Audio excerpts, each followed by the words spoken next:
مجھے ایک بات بتائیں کہ اللہ کے 99 نام ہیں، آپ میں سے کوئی 75 نام گنا سکتا ہے؟ میرے جیب میں جتنے پیسے رکھے ہیں سب میں آپ کو دے دوں گا چھوٹ کے طور پر۔ ہاں، مجھے پتا ہے کہ آپ سے میں کرکٹ کے کھلاڑیوں کا نام پوچھوں تو آپ سے بھارت کے کرکٹ ٹیم کے کھلاڑیوں کا نام نہیں بلکہ اڑوسی پڑوسی میں جتنے ممالک ہیں اڑوس پڑوس میں سب کے کھلاڑیوں کا نام آپ بتا دو گے۔ نوجوانوں تم سے میں کہہ رہا ہوں، لیکن جو اللہ کھلاتا ہے پلاتا ہے، جس کے حکم سے یہ ہوائیں چلتی ہے، جس کے حکم سے یہ سانسیں چلتی ہے، جو چاہتا تو پاگل کتا بنا دیا ہوتا، جو چاہتا پیڑ کا پتا بنا دیا ہوتا، جو چاہتا پتھر بنا دیا ہوتا، اس نے انسان بنایا، اشرف المخلوقات بنایا، اس کے 75 نام آپ گنا سکتے ہو؟ مجھے پتا ہے کہ آپ کو دن میں تارے نظر آنے لگیں گے۔ ہاں، اگر آپ جلسے کو قاعدے کے ساتھ سنیں، قرینے کے ساتھ جلسہ کریں، با مقصد جلسہ کریں اور خطیب کے خطاب کو بہت ادب کے ساتھ سمجھنے کی نیت سے سماعت کریں تو یہ دن نہیں آئے گا۔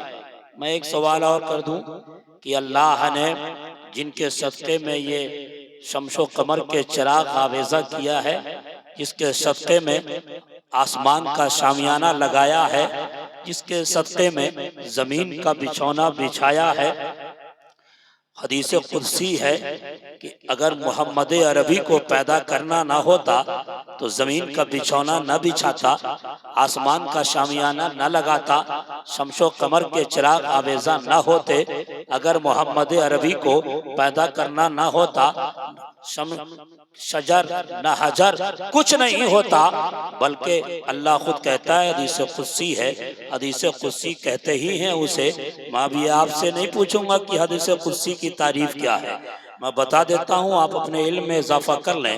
حدیث قدسی کہتے ہیں کہ بات اللہ کی ہو، زبان مصطفیٰ جان رحمت کی ہو، حضور کی زبان ہو، بات اللہ کی ہو، تو حدیث قدسی میں ہے کہ سن لو، اگر اللہ یہ کہتا ہے کہ اگر محمد عربی کو پیدا کرنا نہ ہوتا تو یہ شمس و قمر کیا، یہ زمین کا بچھونا، یہ بچھونا کیا، ارے میں اپنی ربوبیت کا اظہار نہیں کرتا، اس لیے ہم کہتے ہیں کائنات کی ہر چیز محمد عربی کے صدقے میں بنی ہے، کائنات کی ہر چیز شفیع المذنبین کے صدقے میں بنی ہے، کائنات کی ہر چیز حضور اکرم صلی اللہ علیہ وسلم کے صدقے میں بنی ہے۔ ارے اسی لیے تو امام کہتے ہیں نا کہ زمین و زمان تمہارے لیے، مکین و مکان تمہارے لیے، چنی و چنا تمہارے لیے، بنے تو جہاں تمہارے لیے۔ اس لیے لوگوں یاد رکھو، اس نبی کے صدقے میں جو یہ کائنات بنی ہے، اس کے بھی 99 نام اللہ نے رکھے ہیں۔ آپ میں سے کتنے لوگ ایسے ہیں جو حضور کے 85 نام کو گنا سکتے ہو یہاں پر؟ آپ نہیں گنا پاؤ گے۔ آپ کو ہیروئن کے نام معلوم ہوں گے، آپ کو فلمی دنیا کے ایکٹرز کے نام معلوم ہوں گے، مگر حضور کے ناموں کو نام علم نہیں ہوگا کہ 75 نام 85 نام گنا دے۔ یاد رکھو، اللہ کے نام، قرآن میں اللہ کہتا ہے للہ الاسماء الحسنی، یہ وہ نام ہے، اسے یاد رکھا کرو، حضور کے ناموں کو یاد رکھا کرو۔ لیکن جو قوم جمعہ میں خطبہ کے وقت آتی ہو، جو قوم جلسے میں آئے، پنڈال کو دیکھے، زیادہ سے زیادہ مرشد کا چہرہ دیکھے اور پھر نکل جائے، وہ قوم، ارے ہم تو کہتے ہیں سنو، دین کی باتیں سب سے زیادہ عربی کتابوں میں ملے گی، اور ہم اور آپ تو چھوڑو، مدرسے میں پڑھنے والے اکثر کو عربی کا علم نہیں ہوتا، اسے کہاں سے زیادہ کتابوں کا مطالعہ وہ کر پائیں گے؟ اس کے بعد سب سے زیادہ فارسی کتابوں میں دین کی باتیں ملے گی، اس میں بھی آپ 0/سناٹا ہو۔ اس کے بعد تیسرے نمبر پر اردو ادب کی کتابیں ہیں، اردو زبان میں آپ کو دین کی باتیں سب سے زیادہ ملے گی، مگر اس میں بھی آپ 0/سناٹا ہو۔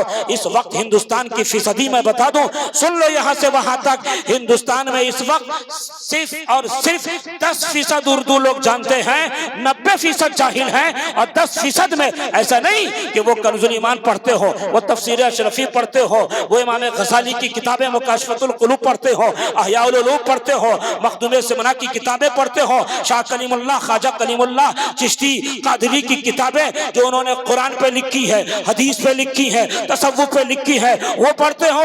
ارے نہیں، 10% میں 8% تو اردو پڑھتے ہی نہیں، 2% پڑھتے ہیں، تو وہ کیا پڑھتے ہیں؟ ارے وہ چائے خانوں میں بیٹھ کر زیادہ سے زیادہ اردو اخبار پڑھ لیتے ہیں۔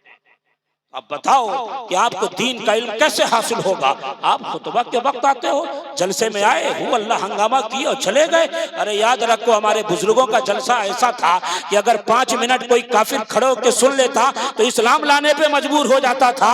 لیکن آج کیا بات ہے کہ پوری رات جلسہ سنتے ہیں، ہمارے ہی اخلاق میں اضافہ نہیں ہوتا ہے، ہماری ہی ہمارے اخلاق بدلتے نہیں ہیں۔ کیا بات ہے کہ جلسے مکمل ہو گئے، پوری رات جلسہ سنے، مگر کل تک جو شرابی تھے پھر کل بھی شرابی ہے۔ کیا بات ہے، شراب سے توبہ نہیں کیا، جوا سے توبہ نہیں کیا، فتنے سے توبہ نہیں کیا، فساد سے باز نہیں آئے۔ ارے جلسے کا مقصد یہ ہے کہ تم اس عہد کے ساتھ جلسے سے جاؤ کہ کل تک میں فجر چھوڑتا تھا، اب کل سے فجر نہیں چھوڑوں گا، کل تک ظہر چھوڑتا تھا، اب کل سے ظہر نہیں چھوڑوں گا، کل تک عصر چھوڑتا تھا، اب کل سے عصر نہیں چھوڑوں گا، کل تک ماں باپ کو ستاتا تھا، اب کل سے ماں باپ کو نہیں ستاؤں گا، کل تک بڑے بھائی کی عزت نہیں کرتا تھا، اب کل سے بڑے بھائی کی عزت کروں گا، کل تک چھوٹوں پہ شفقت نہیں کرتا تھا، اب کل سے چھوٹوں پہ شفقت کروں گا، کل تک علماء کی برائی کرتا تھا، اب کل سے علماء کی عزت کروں گا۔ اگر تم اس عہد سے جلسے سے اٹھے تو ہم یہ سمجھیں گے کہ یہ کلیمی سلسلے سے تعلق رکھنے والے، یہ جتنے جلسے ہو رہے ہیں، چشتی سلسلے سے تعلق رکھنے والے، یہ قادری سلسلے سے تعلق رکھنے والے، جہاں جہاں جلسہ کر رہے ہیں وہ جلسہ با مقصد جلسہ ہے۔ اگر آپ نے شراب سے توبہ نہیں کیا، ہم سمجھیں گے جلسہ با مقصد نہیں ہوا۔ اگر آپ نے جھوٹ سے توبہ نہیں کیا، ہم سمجھیں گے جلسہ با مقصد نہیں ہوا۔ اب اگر آپ نے ماں باپ کو ستانے سے اپنے آپ کو بچائے نہیں، پرہیز نہیں کیا، ہم سمجھیں گے جلسہ با مقصد نہیں ہوا۔ اگر آئے ہو اور جلسے میں آئے ہو، حسن نیت کے ساتھ آئے ہو، تو کل تک جو گناہ ہوتا تھا، آج ہی کی رات توبہ اس عہد کے ساتھ کرو کہ اب یہ گناہ کل سے نہیں ہوگا۔ حضرت مولانا علامہ خلیل صاحب نے جو دعوتیں دی تو ایک سے ایک عنوان پر میں سوچ کے آیا تھا، لیکن ہر دن کا موڈ چوپٹ ہو جاتا ہے۔ لیکن اب میں ایسا نہیں ہوں بھائی، میرا معاملہ خانقاہی ہوں میں الحمدللہ، اور پیور خانقاہی ہوں۔ ہمارا عالم ایسا ہے کہ ایک صوفی صاحب تھے جو مسجد میں امامت کرتے تھے، جو غور سے سن رہے وہ ہاتھ اٹھا دیں۔ اور نوجوانوں تم تو سن رہے ہو، نوجوان لوگ اکثر ہمارے دوست ہو جاتے ہیں۔ عالم کو دوست بناؤ، یہ حشر میں بھی کام آئیں گے۔ الاخلاء یومئذ بعضهم لبعض عدو الا المتقین، پرہیزگار دوست میں حشر میں کام آئے گا۔ تو صوفی امام تھے حضرت مسعود ملت، حضرت مسرور ملت، کٹرا شریف کے مشائخین، اور اوپر تک شاہ کلیم اللہ جہان آبادی تک، جہاں جو دہلی کے 22 خواجگان میں آتے ہیں، اوپر تک ان کے سلسلے میں جتنے مشائخین ہیں، ان صوفیوں کو نگاہ میں رکھو۔ ہمیں کہتے ہیں ایسا ہی صوفی ایک مسجد میں امام تھا، خانقاہ کی مسجد میں۔ آپ ہی جیسا کوئی دیوانہ ہر جمعہ میں تقریر سننے جاتا تھا، توجہ ہے؟ ویسے میں موضوع پہ خطاب کرنے والا ہوں لیکن آپ ہی نے ہٹا دیا۔ ہر جمعہ آتا تھا۔ ایک دن حضرت مولانا خلیل صاحب ایک دن وہ ٹریفک میں پھنس گیا، جمعہ کی نماز چھٹ گئی، آیا مسجد میں لیٹ سے ہزاروں قطار رونے لگا۔ امام صاحب ملے، کہا بیٹا کیوں رو رہے ہو؟ کہا حضور ہم اس لیے رو رہے ہیں کہ ہم ہر جمعہ آپ کی تقریر سننے آتے تھے، ہر جمعہ۔ آپ لوگ تو خطبہ کے ٹائم پہنچتے ہوگے، وہ بیچارہ بہت دور سے پہلے پہنچتا تھا۔ کہا اس لیے آج رو رہے ہیں کہ ٹریفک میں ہم پھنس گئے تھے اور آپ کا خطاب نہیں سن پائے، اس سے ہمارے علم میں اضافہ ہوتا تھا۔ تو امام نے کہا اس لیے رو رہے ہو؟ سنیے گا صوفی امام، کہا اس لیے رو رہے ہو؟ کہا جی حضور۔ کہا بیٹا آؤ مسجد میں آؤ، مسجد میں لے گئے، اس مقتدی کو سامنے بیٹھالا، اور وہ جو آدھے گھنٹے کی تقریر بھری مسجد میں کی تھی، اس آدھے گھنٹے کی تقریر کو اس ایک آدمی کے سامنے اس صوفی امام نے لوٹا دیا۔ اب حال ایسا ہوا کہ وہ مقتدی، وہ آدمی اور رونے لگا۔ آپ کیوں رو رہے ہو؟ کہا حضور اب اس لیے رو رہا ہوں کہ آپ نے مجھ تنہا ایک آدمی کی خاطر وہ پوری محنت کی جو جمعہ میں خطاب میں آپ نے کیا تھا۔ تب یہ صوفی امام کا جملہ سنیے، کہا بیٹا سن، جو اللہ کے لیے خطاب کرتا ہے وہ یہ نہیں دیکھتا کہ مجمع 1,00,000 کا ہے یا ایک آدمی سامنے بیٹھا ہوا ہے۔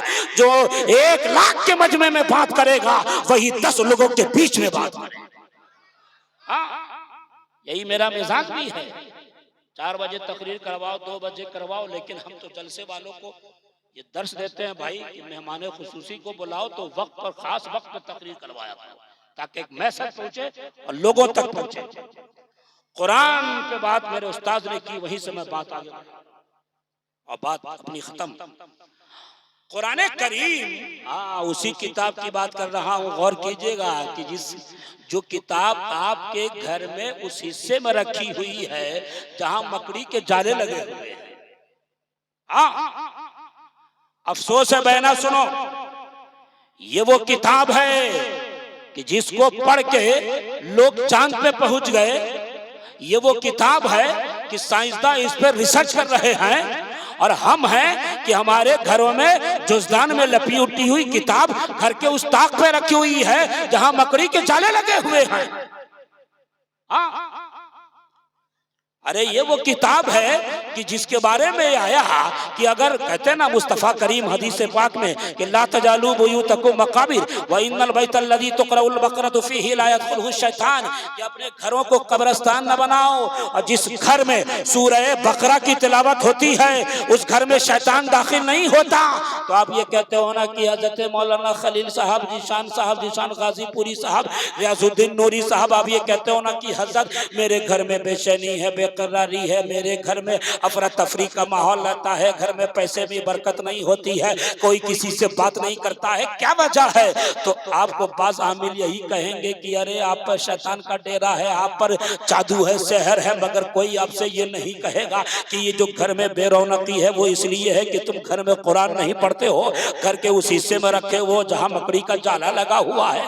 اگر آپ کو کوئی یہ نہیں کہے گا کہ تمہارے گھر میں کوئی نمازی نہیں ہے اس لیے بے برکتی ہو رہی ہے، او سنا ایرن والوں، لوگوں مالدہ والوں، اگر تم یہ چاہتے ہو کہ گھر سے بے برکتی دور ہو جائے، بے چینی دور ہو جائے، بے قراری دور ہو جائے، گھر میں رحمت ہی رحمت ہو، امن ہی امن ہو، پیسے میں برکت ہو، تو ہم یہ دعوت دیں گے کہ قرآن کی تلاوت روز کیا کرو۔ مصطفیٰ کہتے ہیں کہ جس گھر میں سورہ بقرہ کی تلاوت ہوتی ہے اس گھر میں شیطان داخل نہیں ہوتا۔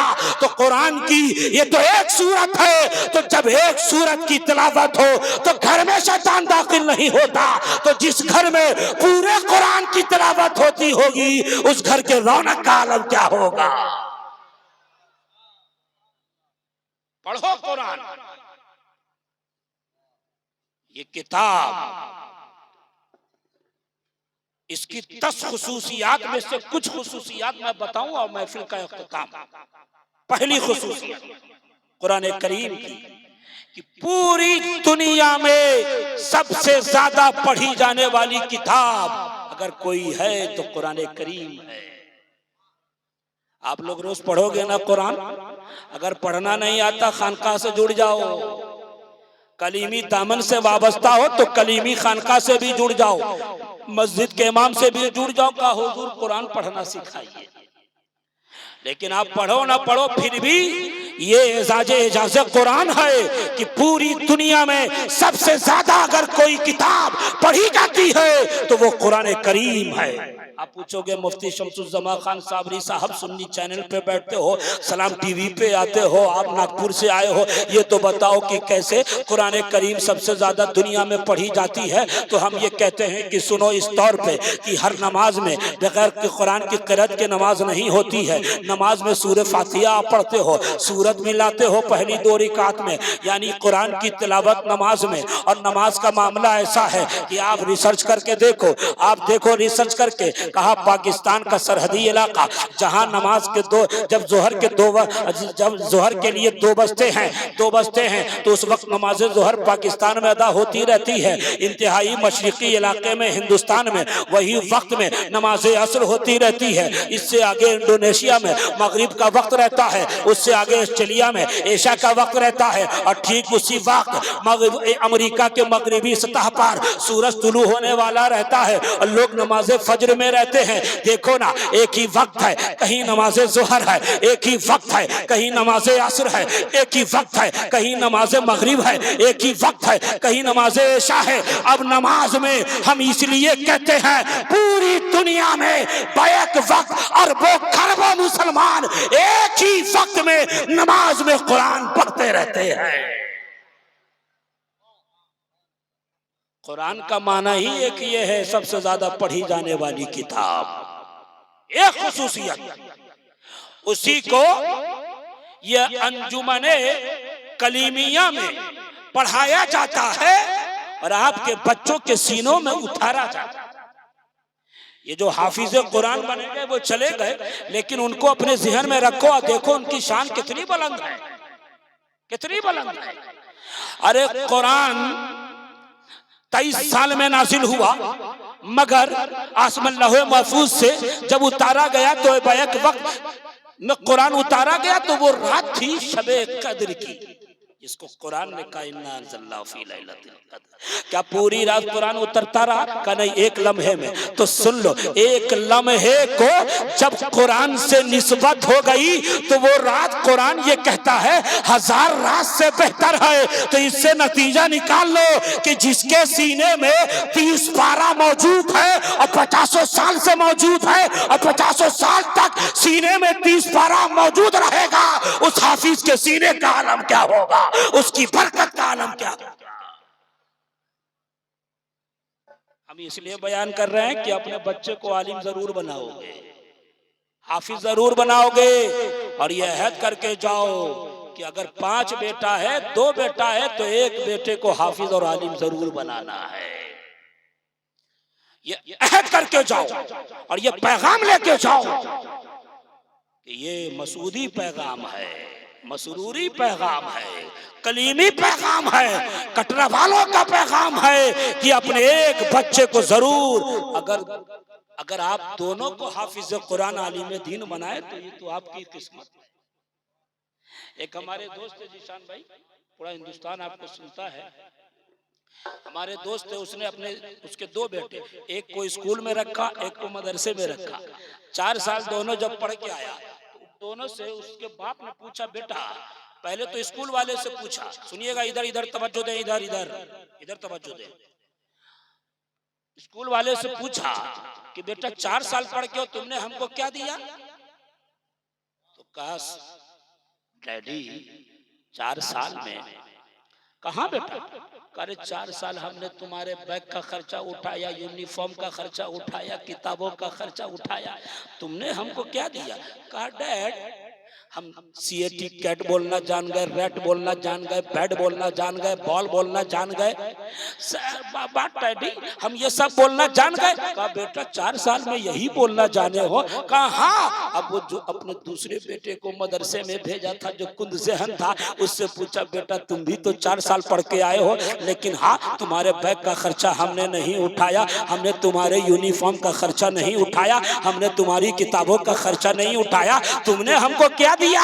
تو بچہ تڑپ کے کہتا ہے ہم نے کیا دیا؟ اس نے سنا دیا فاتح خیبر والی روایات، اس نے سنا دیا مولا علی والی روایات، اس نے سنا دیا مشکل کشا والی روایات، اس نے سنا دیا سیدہ فاطمہ طاہرہ ظاہرہ کے شوہر والی روایات۔ علی مولا کہتے ہیں کہ جو بچہ حافظ قرآن ہو کر بنتا ہے اور اس کے حلال کو حلال جانا، اس کے حرام کو حرام جانا، تو سن اس کے خاندان میں 10 ایسے لوگ جس پہ جہنم واجب ہو چکی ہوگی، وہ حافظ قرآن حفظ قرآن کی برکت سے اسے جنت عطا کر دیتا ہے۔ کہ اے بابا ہم نے 4 سال میں اتنا ضرور کیا ہے کہ آپ کے گناہوں کی وجہ سے اگر آپ کو جہنم میں پھینکا جائے گا تو میرے حفظ قرآن کی وجہ سے آپ کو جنت میں ڈال دیا جائے گا۔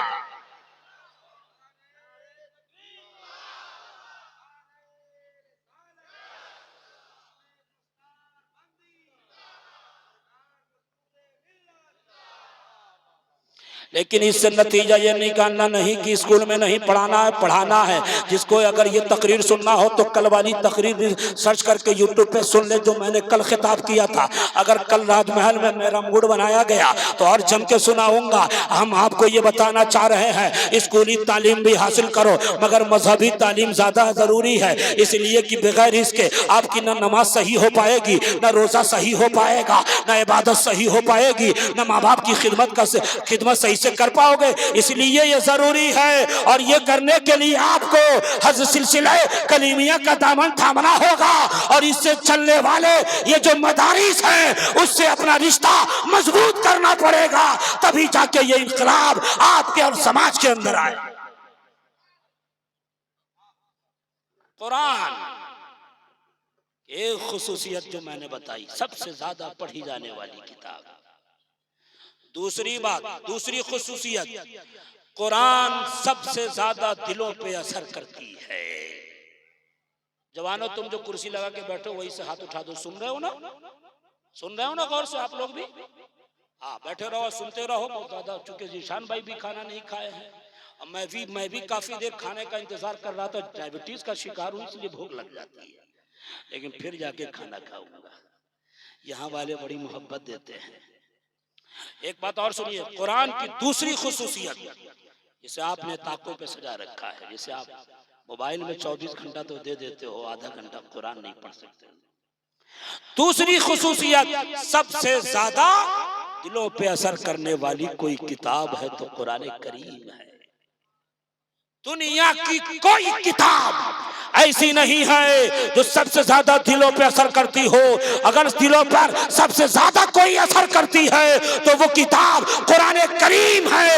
دیکھ اٹھا کے تاریخ، حضرت عمر ہے، اسلام نہیں لائے تھے، بہن کے بارے میں سن لیا، گھر میں گئے، بہن کو مارا، بہنوئی کو مارا، پھر یہ کہتے ہیں کہ کیا پڑھ رہی تھی وہ سنا، وہ صحابی کو اندر سے باہر آتے ہیں، سورہ طٰہٰ کی تلاوت کیا، چند ہی آیت وہ صحابی نے پڑھا تھا، ان کی بہن نے پڑھا تھا، اس قدر دل میں اثر کر گیا کہ عمر جیسا سخت دل یہ کہتا ہے اب محمد عربی کی بارگاہ میں لے کے چلو۔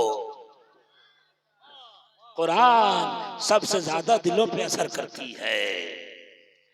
آپ نے حضرت طفیل امر دوسی کا واقعہ نہیں سنایا؟ کفار قریش نے بلایا تھا اسے اسلام لانے سے پہلے، ان کو کیوں بلایا تھا؟ کہ فصیح عربی بولتے تھے، اچھے شاعر تھے۔ اب بلانے کے بعد کہا سنیے یہ جو محمد بن عبداللہ ہے نا یہ گمراہ کر رہا ہے، معاذ اللہ، صد بار معاذ اللہ، یہ کافروں نے کہا تھا۔ کہا کہ ایسا ہے، 2 منٹ اور شانت ہو جاؤ۔ کہا ایسا ہے کہ یہ جو محمد بن عبداللہ ہے نا اس کو سمجھاؤ جاؤ، لیکن یاد رکھو اگر اس کی آواز تمہارے کان میں گھس گئی تم بھی لپیٹے میں آ جاؤ۔ اس لیے کان میں روئی ڈال کے آئے تھے حضرت طفیل، کان میں، زور سے بولیے، زور سے، روئی ڈال کے آئے تھے۔ برسوں تقریر یاد رکھو گے اگر غور سے سنو گے تو،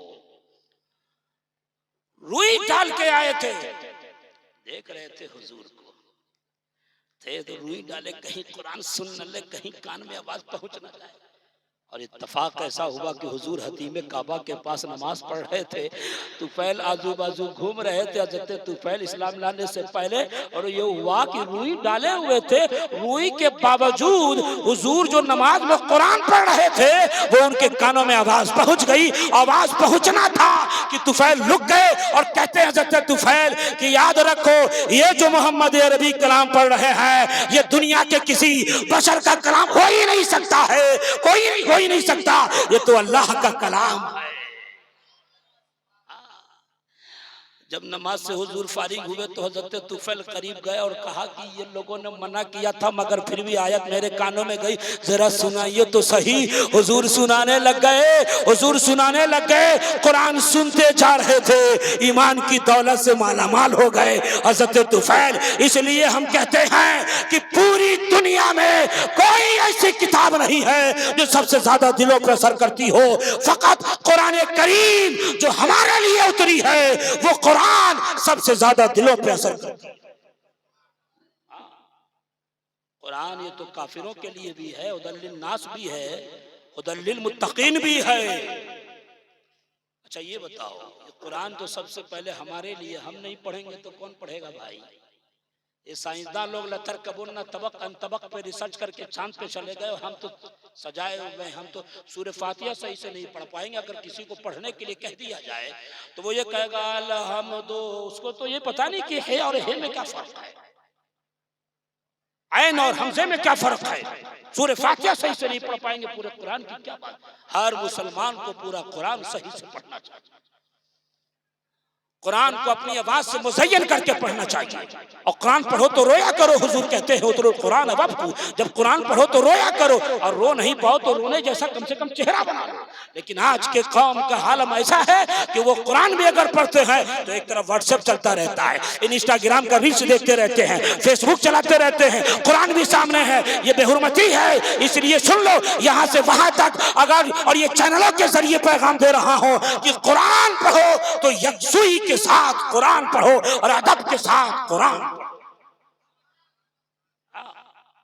تیسری خصوصیت قرآن کریم کی، سب سے زیادہ یاد کرنے میں آسان سے آسان تر کوئی کتاب ہے تو یہ قرآن کریم ہے۔ آپ انگلش کی کتاب اٹھا کے دیکھ لو، میتھ کی کتاب اٹھا کے دیکھ لو، جغرافی کی کتاب اٹھا کے دیکھ لو، تاریخ کی کتاب اٹھا کے دیکھ لو، سب سے زیادہ اگر یاد کرنے میں کوئی کتاب آسان سے آسان ہے تو کون سی کتاب ہے؟ زور سے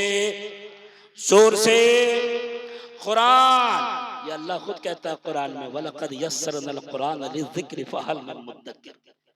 آسان سے آسان تر ہے، اس لیے آپ کو دنیا میں اور کتابوں کے حافظ نہیں ملیں گے، مگر یہ قرآن کی برکت ہے کہ ایک 9 سال کا بچہ، 12 سال کا بچہ، 15 سال کا بچہ اپنے سینے میں 30 پارہ سجائے لیے بیٹھا ہے، حافظ قرآن بنا بیٹھا ہے، اس لیے کہ یہ قرآن کی خصوصیات میں سے ایک خصوصیت ہے جو سب سے زیادہ یاد کرنے میں آسان ہے۔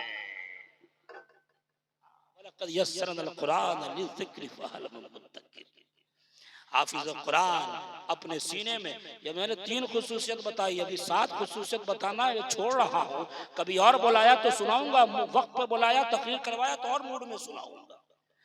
یہ بچہ جو سینے میں حافظ قرآن رکھتا ہے، اس کو آپ کیا سمجھتے ہو بھائی؟ مدرسے میں باہر نکلتا کہتا ہے مولویہ ہے، مدرسے میں پڑھتا ہے، خانقاہ میں رہتا ہے، صحیح ہے، آپ اسے عزت دو۔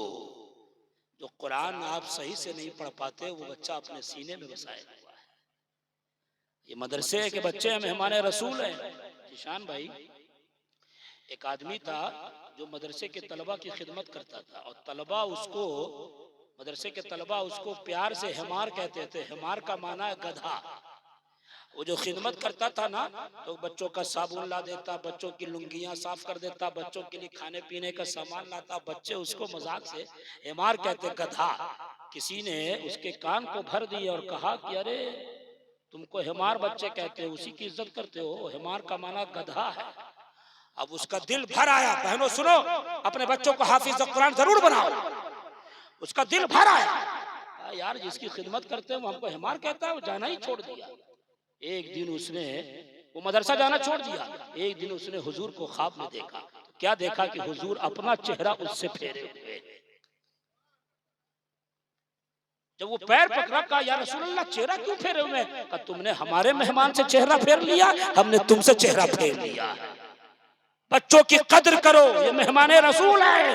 ان کا علم تو ایسا ہے کہ حدیث کی کتاب یہ کہتی ہے، آپ پڑھ لو حضرت کثیر بن قیس کی روایت، اور کثیر بن قیس قال كنت جالسا فی دردہ فی مسجد، یہ پوری روایت جو پوری لمبی حدیث ہے، کبھی آیا تو میں سناؤں گا۔ اس حدیث کا ایک ٹکڑا یہ ہے، یار یہ بچے ہیں، یہ طلبہ ہیں، کسی نے ہم سے کہا تھا کہ میں اپنے بچے کو کنڈکٹر بناؤں گا تو فرش مقبل اس کے قدموں کے نیچے کہیں کہیں بچھایا جائے گا، میں اپنے بچے کو عالم انجینئر بناؤں بناؤں گا، اس کے استقبال میں پھول مالے ہوں گے۔ تو ہم نے یہ کہا تھا کلکٹر سب کو بننا چاہیے، انجینئر بننا چاہیے، پروفیسر بننا چاہیے، مگر مدرسے میں پڑھنے والے، انجمن کلیمیہ میں پڑھنے والے، گلشن کلیمی میں پڑھنے والے، غریب نواز مشن میں پڑھنے والے، مخدوم اشرف مشن میں پڑھنے والے، جامع اشرف میں پڑھنے والے، جامعۃ الرضا میں پڑھنے والے، امجدیہ میں پڑھنے والے، اور جہاں بھی جتنے بھی ادارے ہیں سلسلے کلیمیہ کے ماتحت، یہ جو 62-63 ادارے اس ڈسٹرکٹ میں چل رہے ہیں، اس احاطے خطے میں چل رہے ہیں، اس میں پڑھنے والے اسے ہلکے میں نہیں لینا۔ ہم نے کہا تھا سن، تمہیں فرش مخمل مبارک ہو، یہ مدرسے کے طلبہ ہیں، حدیث یہ کہتی ہے جب یہ چلتے ہیں تو فرشتے اپنا پر بچھاتے ہیں، فرشتے اپنا پر بچھاتے ہیں۔ وَإِن جَنَحَ لِطَالِبِ علم، یہ چلتے ہیں تو فرشتے اپنا پر بچھاتے ہیں، اس لیے تمہیں فرش مخمل مبارک، ہم سب کو فرشتوں کا پر مبارک۔ ہلکے میں نہیں، حافظ قرآن ضرور بناؤ، عزت کرو۔ اور ایک حدیث سنا کے اپنی بات ختم کروں، حدیث شریف ہے، حضور نے فرمایا ان الذی لیس فی جوفہ شیء من القرآن کالبیت الخریب، کہ جس کے پیٹ میں قرآن میں سے کچھ نہیں وہ گھر ویران گھر کی طرح ہے۔ زور سے بولیے، ویران گھر کی طرح ہے، یعنی جس کو قرآن میں سے کچھ یاد نہیں ہے، ایک آیت بھی یاد نہیں، اس کا گھر یعنی اندرونی حصہ ویران ہے۔ اس حدیث کا مفہوم مخالف یہ ہے۔ میں مفتی رضا الحق صاحب کا شاگرد ہوں بھائی، جامعہ اشرف میں نے اعدادیہ سے اختتام کیا۔ سنیے، میں چاہوں تو عربی عبارت کے ساتھ تقریریں کروں، مگر آپ کے اوپر سے نکل جائے گا، آپ کے مزاج کو دیکھ کے اور معیار کے دیکھ کو بھی اپنی بات رکھنی پڑے گی۔ کہا یہ حدیث، اس حدیث کا مفہوم مخالف یہ ہے کہ جس کے پیٹ میں قرآن میں سے کچھ نہیں وہ گھر ویران گھر کی طرح ہے۔ اس کا مطلب یہ ہے کہ جس کے سینے میں قرآن میں سے 3 آیت موجود ہو وہ اس کا سینہ ویران نہیں ہے۔ تو ہم یہ کہتے ہیں جس کے سینے میں قرآن کی 3 آیت موجود ہے اس کا سینہ آباد ہے، آباد۔ تو جن بچوں کے سینے میں مکمل 30 پارہ موجود ہے ان بچوں کا سینے کا عالم کیا ہوگا، ان بچوں کا عالم کیا ہوگا۔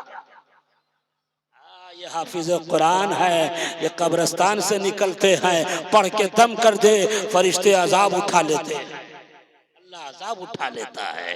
قرآن سے وابستگی رکھو، قرآن کو مضبوطی سے پکڑے رہو، قرآن پڑھتے رہو، اور یاد رکھو ہم خانقاہی ہیں، محب اہل بیت ہیں، جاتے جاتے یہ ضرور کہیں گے ہمارے علی مولا مشکل کشا کرم اللہ وجہ الکریم کے بارے میں اللہ کے رسول نے فرمایا کہ علی مع القرآن، القرآن مع علی۔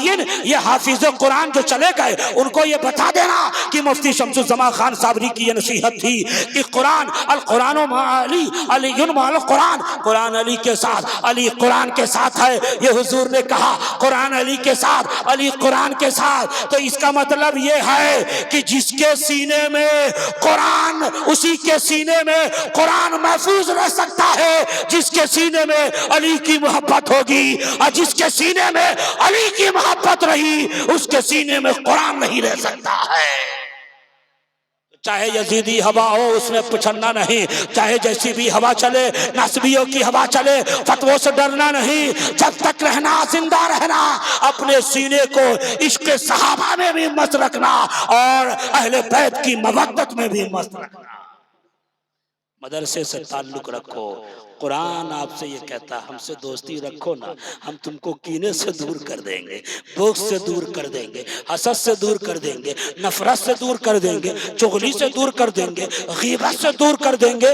ارے ہم کو پڑھو نا، ہم کو پڑھو گے، قرآن یہ کہتا ہے ہم کو پڑھو گے تو قاری کہلاؤ گے، ہمارا ترجمہ کرو گے مترجم کہلاؤ گے، ہماری تفسیر کرو گے مفسر کہلاؤ گے، اور ہم پہ عمل کر لو گے تو ولی کہلاؤ گے۔